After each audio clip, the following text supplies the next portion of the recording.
my spooky pickles.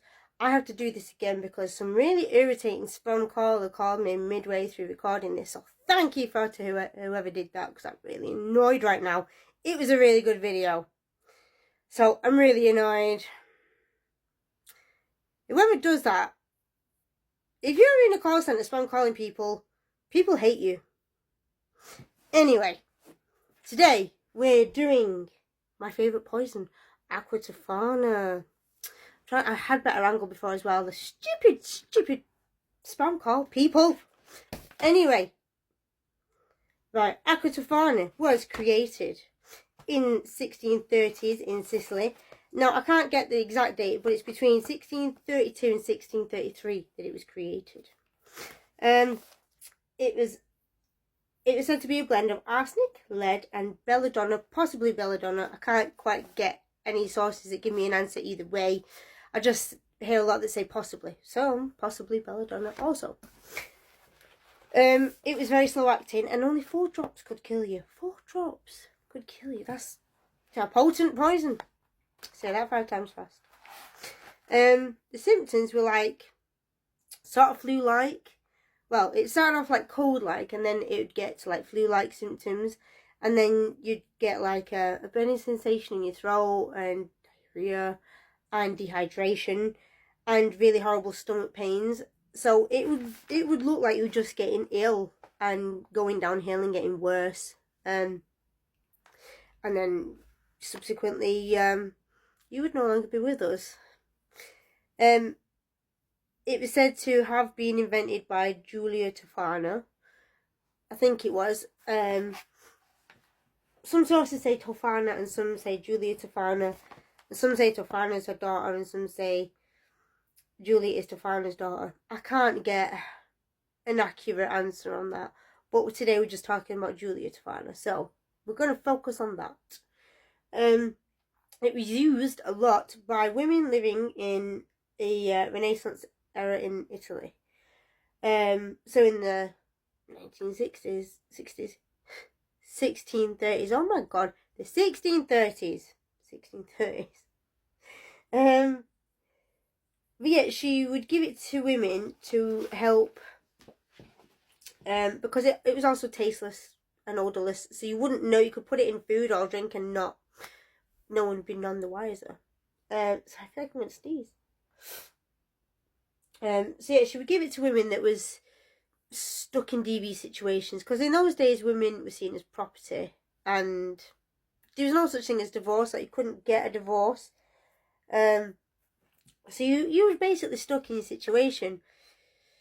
There was no, like, if you escaped, there's a good chance that you wouldn't have any of your own money, so how would you? If you went to your family, they'd probably give you back to your husband, or your husband would come and find you. So there was really only one main way out, sadly. Like, the most common way is if they passed away, either naturally or encouraged. So Julia Tofana would help encourage the swift passing of certain people, because they was being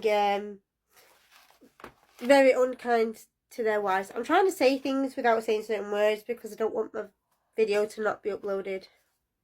It's happened to me a few times. I've had to redo things, not just because of spam call this, so I'm trying to watch my wording. But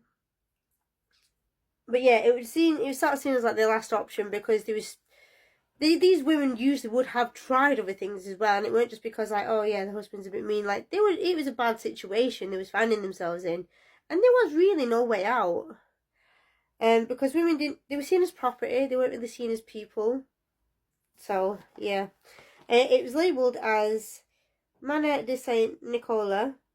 I think I'm saying that right. If I'm not, I am very sorry. We all know what my pronunciation is like. But basically, it was like the name of a saint, but she'd label it as like perfume or like a cosmetic product, you know, like face oil. So it would just look like women's products. So no one would think anything of it, with women buying and carrying these little vials of liquid. Because it would just look like face oil, or, you know, like holy water. Or it would look like something like that. It would look very innocuous and conspicuous. It wouldn't look like anything nefarious. Like I said, the way it was, sorry, oh gosh, my allergies. So the way you do it is she'd explain to the women how to do it. You'd give it over a period of time, because like I said, just 4 drops and you're gone. But you don't want it to be obvious, so it would look like a natural progression of just being ill. And because it's hard to trace, and obviously in those days they didn't have labs to, do crime scene investigations either, so it was basically untraceable. It's not like a very obvious poison where someone's foaming at the mouth or bleeding from their eyes or something. It would just look like a natural progression of an illness. Especially if it's over time and it looks like, yeah, this person's just got a cold or a flu, or, oh, they can't seem to shift it and it's really affecting their health. It would just look like that. And, she would do it sparingly. She wouldn't just give it to hundreds of women throughout weeks. She'd do it very carefully, and she'd make sure that the person was being genuine and weren't just trying to off someone for no reason. She was genuinely trying to help women stuck in a very unpleasant situation. Julia, though, I think I'm saying her name correctly. I am trying. She died without being caught or tried or put away or hurt or anything. So I love that for her. Because obviously offing people we shouldn't do that, but I think in her heart she was trying to do the right thing. She was trying to help women in an unpleasant situation. And let's face it, these people were probably not nice people anyway. Not that offing people is right. We don't do that here. We're talking about history. This is history. Just so everyone's aware.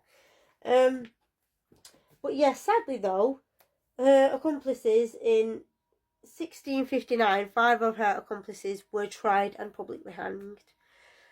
So that's very sad, because I think they were all people that either suffered from this situation and wanted to work with Julia to help people, or we're just trying to do the right thing by women to help them out of some really unpleasant situations. Because what option would you really have in those days? Like, you didn't have your own money. You couldn't really run away to your family. These women couldn't fight back themselves. Like, usually, I'm sure some did. But in general, like biologically, generally, men are bigger than women. And also in those days, men did have more power than women, and you were seen as property, and you were just told what to do, and you just had to deal with it. So I can see why they did what they did, to be honest. Not that I'm saying it's right or that I agree. That's my opinion. I can see why they chose to do what they did. But yeah, also 40 of their clients were imprisoned for life. It doesn't say whether these clients had actually used the poison on their husbands and been successful or just bought the product. It just says clients. So, I mean, no, we shouldn't hurt people, but they was just trying to free themselves from a really unpleasant situation. And in doing that, they ended up in another unpleasant situation and imprisoned. But, I mean, they obviously thought it was worth the risk, because they did it, and nothing's foolproof. Even in those days where there wasn't crime labs and stuff, they knew there was probably a small chance, but a chance nonetheless, that it would be discovered and they could get in trouble for it. But that's how desperate these women clearly were, which is really sad. And the reason I chose to focus on this specific poison today is also because people are talking about it more, which is interesting. Sorry, allergies. But also really sad, because it's as a result, because it's been, I can't remember, it was labelled something like, it sounds sort of like MAGA, but this T instead of a G, like, make Aquatofana great again, as a sort of slight on the orange cheesy puff in charge of America right now. And I shall not name his name, and I shall not even refer to him as a human. He is just an oxygen thief. That's where I stand on in regards to that oxygen thief. But I think if you're watching my channel, I don't think you're going to be a fan of his anyway. And if you are, why are you here? I'm very clearly liberal. Is all we're going to say. I'm not going to get political, but I just clearly don't agree with this cheesy puff man. Well, it's not really a man, it's an excuse really, isn't it, the way he treats people. But because people, especially women, it's not even a step back in history that is being taken in the world right now, not just that country, but like leaps back in history are being made for women's rights right now, and it's quite scary. Not just women, but just people's rights, children's rights, women's rights.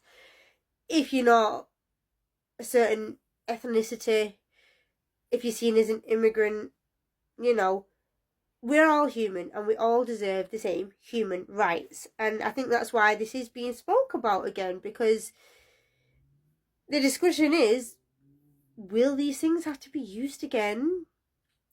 Is it going to have to be an option for mostly women to have to think about these things again? Are we going to find ourselves in situations? Are we going to be put in situations that we have to use alternative things, methods, just to have our own rights? It's ridiculous. So it is being spoken about again because of where we are finding ourselves again in history, and women are only had our own rights for like not even a full 200 years. That's how late in history it is. Not even a full 200 years, and people are already trying to take our rights away. And even though on paper we have the same rights, in some countries, not all, clearly, we are treated differently still. We are not seen as equals still. And people, mostly men, sorry, it's true, are trying to take that away already. Stop it.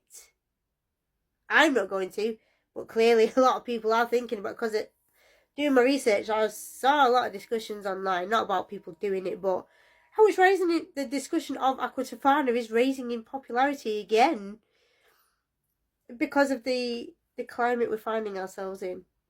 So basically, some people, mostly women, have had enough, and in one way or another are going to start fighting back, and people need to listen and let us have our rights, please. We shouldn't even have to ask, but here we are. It's very sad. But yeah, it is sad that in history, and sadly now it's trying to be made the case again, where women are seen as property. But again, historically, it hasn't ended well for women or men or any gender. It hasn't ended well for children either. So how about we all just stop trying to take each other's rights away and treat each other as equals and live peacefully, so people don't have to get aquatofanaed. It's just, I'm not doing it. I'm not going to do it. I don't own any aquatofana. I wouldn't know how to. Everything is traceable as well, so I would have no idea where to start. Plus, I'm not married, so I don't feel the need to. But it is sad that that was the case in history, and people are discussing that again now. So let's just all be kind to each other and give everyone their human rights. But yeah, it's a fascinating poison, because like I said, it is odorless, tasteless, it's untraceable really after a certain amount of time. I don't think, unless you even know what to look for, it wouldn't come up on a toxicology report. Like I said, four drops would kill you. So if you did it over a week, 4 drops in various different meals, you know, it would have depending on which side of the fence you had, desirable or undesirable results. It is very fascinating. I'm not advocating anyone use it. I don't even know if it's a thing anymore. I have no idea. I just think it's a fascinating poison, and why people chose to use it. And it's a interesting and important topic as well. So sorry about my side tangent, but we all know what I'm like. Sorry for my few sniffles. I can't wait for summer, to be honest. Even though I still have allergies in summer, so either way I'll be sniffly. It's just, right now I'm cold and sniffly. And in summer I get to be warm and a bit sniffly, so you clearly all don't mind that much, I'm hoping. If there's anything you do want to hear more about from me, like any specific topics or cryptids, let me know. If you did or didn't like the video, feel free to tell me why. And have you heard of Aquatofana before? I have, and I've always found it quite interesting, and I thought one day I'm going to do my own poison video about it, so here we are. Yeah. Any other bits that I might have missed, any other facts about Aquatofana that you may know and I haven't said, feel free to leave them down below. If you have a favourite poison, maybe let me know. We're not going to use them, we're just discussing the properties and why they are fascinating. Because everyone has their own weird little fascinations. I just find it interesting how effective it is, and that it's basically odorless and tasteless, and it's fascinating that these things exist. But I'm not encouraging anyone to use them in case anyone tries to twist this in any way. I'm not liable for anyone else's actions. I just find it fascinating, and I find the whole story of Julia Tofana interesting. Sad on many levels, but really interesting. And she's a bit of a badass for doing it. You know, giving women some power back. I think that's really cool. But don't agree with harming anyone. Anyway, I've rambled enough. You know what I get like? I get excited. Have a great day, you spooky pickles, and I shall see you all again very soon.